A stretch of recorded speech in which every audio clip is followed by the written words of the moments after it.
IMD does not actually have a mini cloudburst classification. For example, there's some places where the Ghats and the coast is less than 75 kilometers.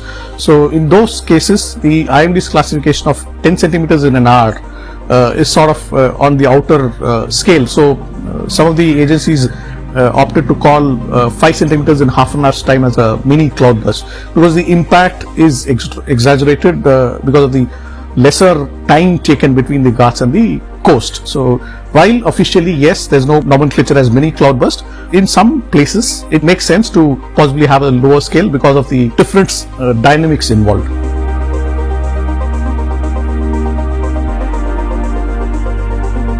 Yeah, now typically what happens in the Ghats is that there are valleys which face the windward direction, and when the moisture gets pushed in, the valleys trap the moisture completely. There's no other way for the clouds to go, and the extreme level of moisture which is there in the valleys has to come down as rains.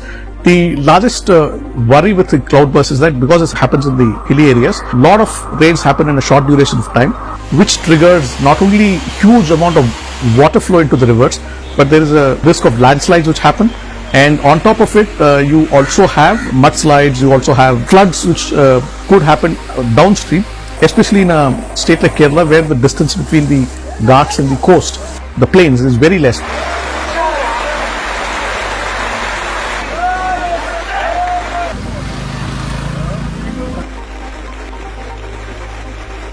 There is very little time to react between a cloudburst event which happens at the Ghats and for the plains to be ready for a natural disaster.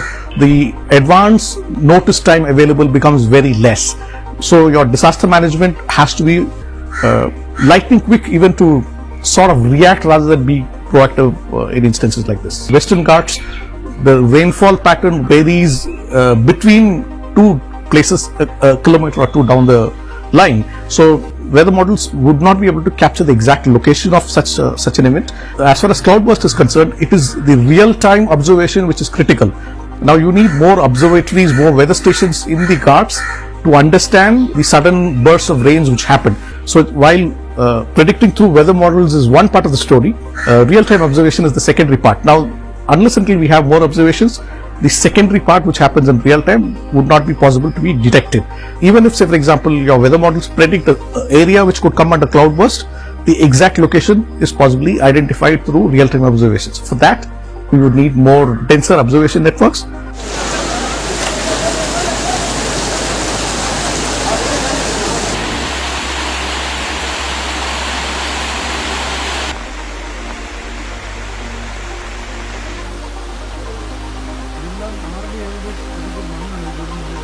We are seeing oceans getting warmer of late. It's part of the global warming. When the oceans get warm by even half a degree, the repercussions are wide-ranging in terms of how heat waves happen, how extreme rainfall episodes happen, etc. Because the ocean traps the heat which is generated in the earth and releases it slowly. So when that happens, this releasing the heat happens when it gets released, you either have it manifested as a heat wave episode or an extreme rainfall episode. Now you are seeing more extreme rainfall episodes in the Indian subcontinent on a more regular basis. Even for that matter, during the last couple of months, China has seen a lot of extreme rainfall episodes.